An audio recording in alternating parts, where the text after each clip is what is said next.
Okay, good morning, everybody. Hope everybody's well. Happy Thursday. Wait, no, not Thursday. Happy Wednesday. I was jumping ahead a little bit. Hope you enjoyed today's background for those that are watching it. I don't know. I gotta feel like we want a little more of this. It's October, and I believe that it's Israel behind me. I believe that. Maybe people who are watching. It's Tel Aviv, yeah. I would probably be not too far from here in a normal year. So I hope that everybody enjoys the view. We've been speaking a lot about this idea of zeal. And thanks for all the people that were emailing. Much appreciated. You make it all worth it. Where we left off yesterday was this concept of maximum strength and how there's two aspects of zeal. There's taste great, less filling, right? There's two aspects. There's fast acting and there's maximum strength. And those are two sort of components of living a life with that level of zeal. I got a great email, I think it was this morning, from somebody. I don't remember who it was now because I read the email. I didn't look at the name. It was on the way down here. And they said that they had walked down the block and someone was sitting Shiva. I'll look back and see who it was after this. So whoever you are, thank you. And then thought of the show and said, I really should pay the Shiva call. And their brain's like, no, you got to go home. This is how it works, by the way. This is like such a good example of our lives. This person's walking down the block. They see that there's a Shiva house. And then their brain goes, well, you got to get home. You're running late. Yeah, that's the voice. Now, if you are running late, okay. But like for the most part, you probably can pay a Shiva call. But your voice doesn't say that. Don't pay a Shiva call. Your voice says, no, you're running home. You're going to be late. You got to go this. You'll go later. It's not a good time for them. That's the voice. All the rationalizations, because it's hard to go into a Shiva house. It's hard to get over the wall. And that person did it and was very thankful afterwards they did that. That's the voice that's stopping you from fast acting. There's another voice that stops you from maximum strength. Maximum strength is you've been doing this for a while. You're not seeing any results. Is this even real? What about them? And as you're in the middle of something, as you're in the middle of a project, as you're in the middle of a relationship, as you're in the middle of a career. I once had I have a friend of mine, he should live and be well, who is a partner at a big law firm. And I was giving a talk to young associates. And he asked me, I asked him, what should I say? And he said to me, even if you're going to leave the firm, a lot of corporate lawyers leave after 3, 4, 5 years. He goes, even if you're going to leave, don't start leaving when you first walk in. Give it time. Go all in for the 3 years because you're going to see you're going to gain so much more than those people that already, when it gets hard, are like, when can I leave? And what he was getting at was this great bit of advice, which is maximum strength. If you're working at a firm for 3, 4 years, okay, you can at some point make a decision to leave, but while you're in it, go all in every single day. And we have this piece of us that that the voice that says don't comes into our minds when we are going to do something new, but also B, when we're doing something that's right. Sometimes you're doing something that's wrong. Sometimes it's time to leave. Okay. Sometimes you've got to move on. Fine. I'm saying when we already know something is correct, I should be healthier. Period. End of story. There's no one that's going to be like, no, you shouldn't. No one really is going to be like, no, the truth is this whole dieting, healthy eating thing, that's not real. You go extreme, fine, don't go extreme. But nobody thinks that, the relationships that are in our lives for a while, if they're fine, shouldn't be sustained. Nobody really believes that the relationship with the Creator and growing in that way is something that's not worth the time. It's just that as we go through the journey becomes less enticing because we're so used to new stuff. We have become so addicted to things that are new that it is the newness that we like. We don't even like the thing. It's that it's new that we like it. We get addicted to the feeling of something that is new. So that's why we want new stuff. When you go shopping, you're excited to wear something new. My wife said to me the other day, she said she wore something that I thought was very beautiful. And I commented how pretty it was. And she said, well, it's 5 years old. I'm like, okay. I guess I didn't understand that if you wear something that's 5 years old, that's like, I'm like, that's amazing. That's awesome. You got it. And it's 5 years old. And she said it like, I found this in a positive way. She said, I found this in my closet. Oh my gosh. And now it's in stock. And I'm like, wow, I didn't even notice. I don't even know the difference. There's a concept that everyone has, not my wife. My wife is a regular woman, like people have, to buy new stuff. And it's wonderful. And you should get new things. And there's a mitzvah, I believe. It's not I believe. There's a mitzvah to buy new things by holidays. And what could be better than to buy something and to feel good? And we should feel good. And we all like new things. It's wonderful. Get new stuff. But don't allow the feeling of new to replace what I am striving for. So when I am involved in something for a longer period of time, I am searching for the newness. And as a result, I lose my ability to have maximum strength to close something out. Because the real greatness is figuring out how to make something that you're doing for a long time feel new every single day. That's really the counter to the voice of newness. Because the real way you achieve greatness in this world is over time. There really is no path to greatness that takes place while still feeling new. You have to go through a period of time that is boring.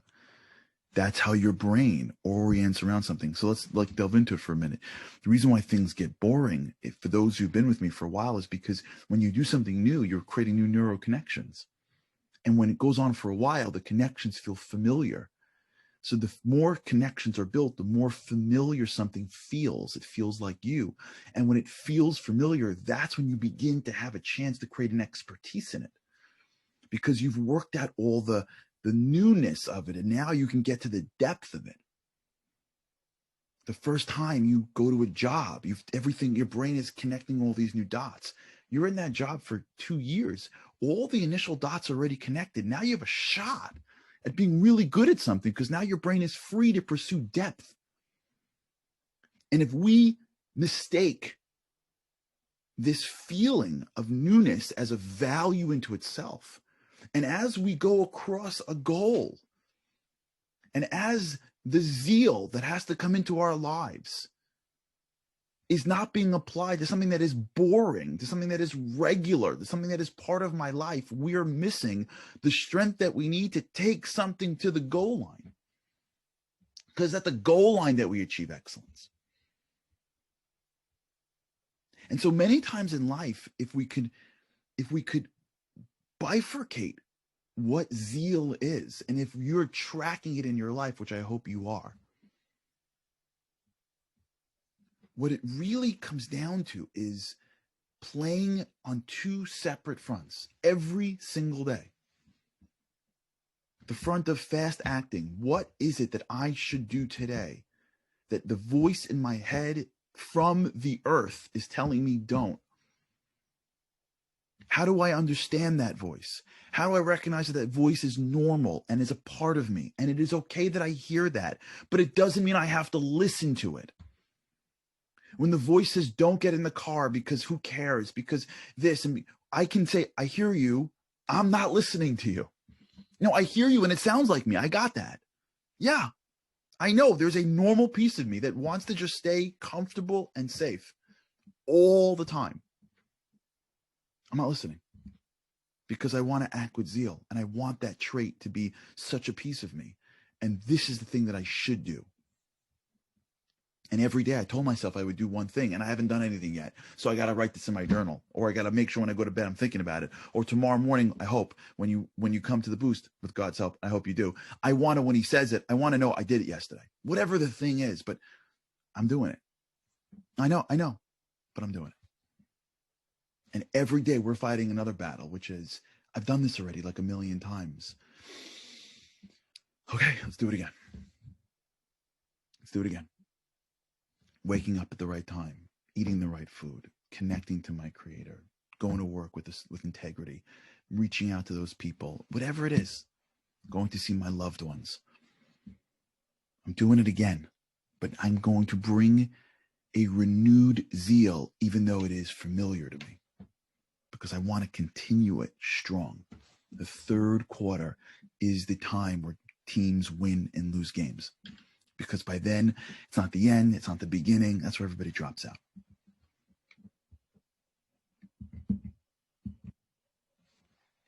Now, if you're listening to this, there are some people that are listening to this that are really good at fast acting, but they struggle with maximum strength, right? You know those types. I happen to be one of those types where I find it easier to do something new, and I love that. And then as a project continues on, I find it harder. There's some people listening going, yeah, like I can do new stuff all the time. I love it. It's interesting. But when it comes to like really continuing a project after I already agreed, I lose it. And there are some people that when it comes to max strength, they have the strength to continue anything, but it's the new stuff that scares them. Because every one of us has a piece of us that is stronger or weaker because we're all built differently. And on top of that,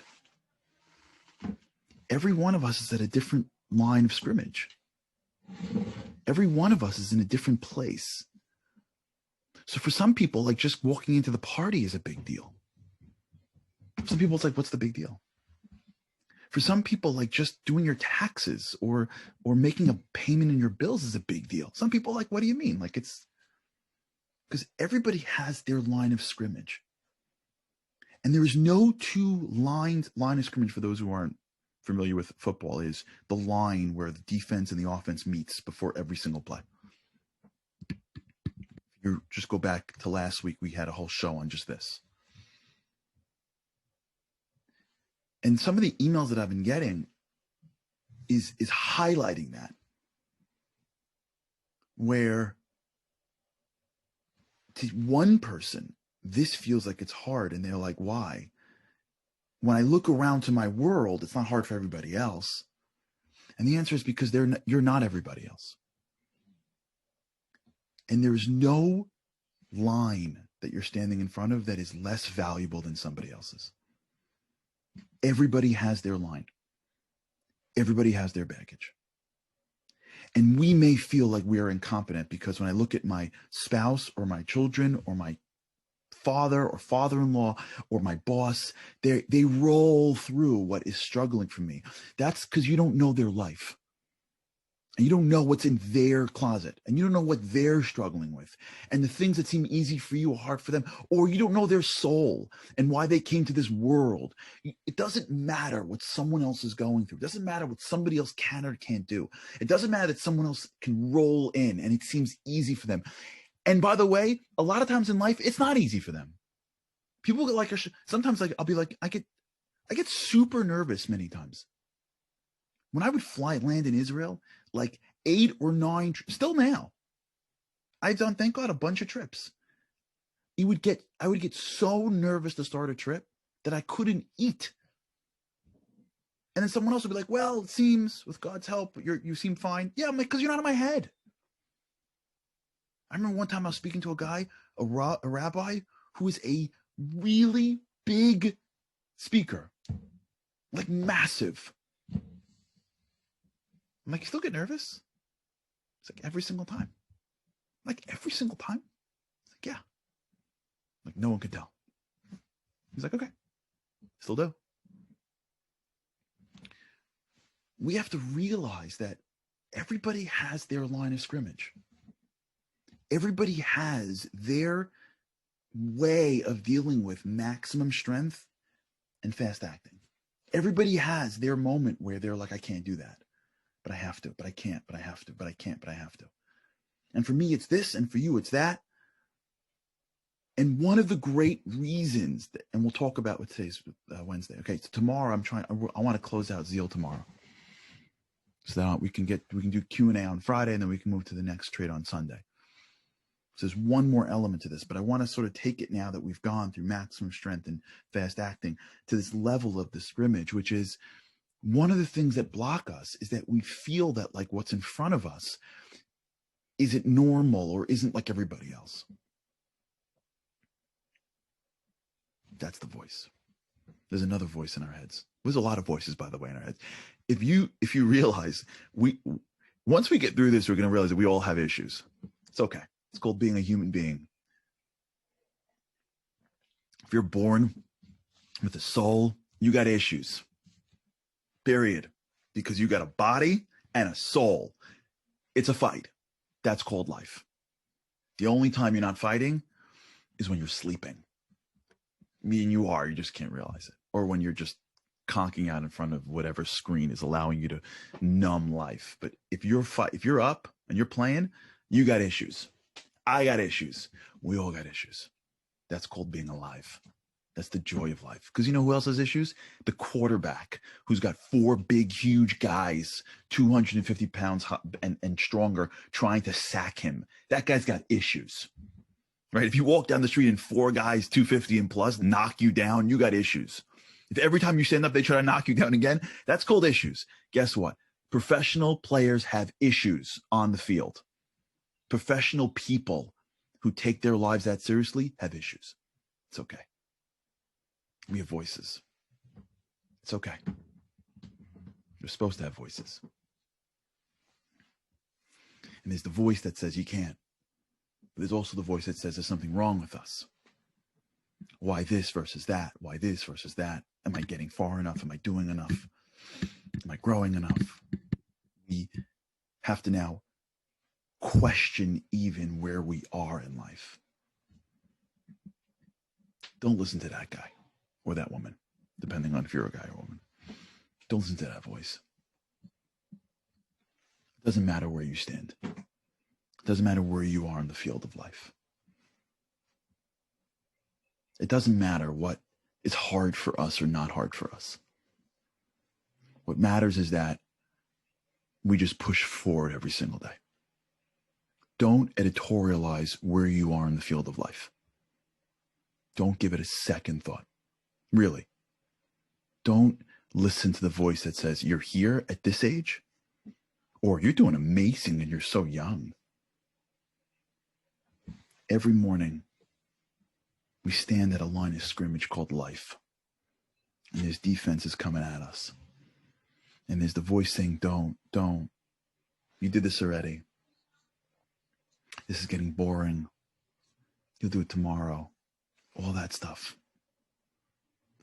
And when we tell ourselves every morning, before you do it, I want to inculcate zeal in my life. I want to be that person because I've got a lot to do. I got a lot to do. And I want to do it. And I don't want to look back in my life and go, I could have done so much more. And I had the strength. I just didn't have the conditioning. If we just commit to zeal, commit, period. This is my life. This is what I do. I work on my traits.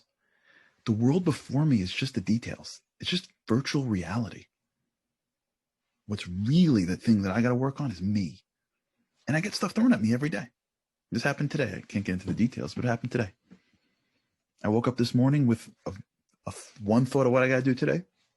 I got a text from an individual 35, 40 minutes ago.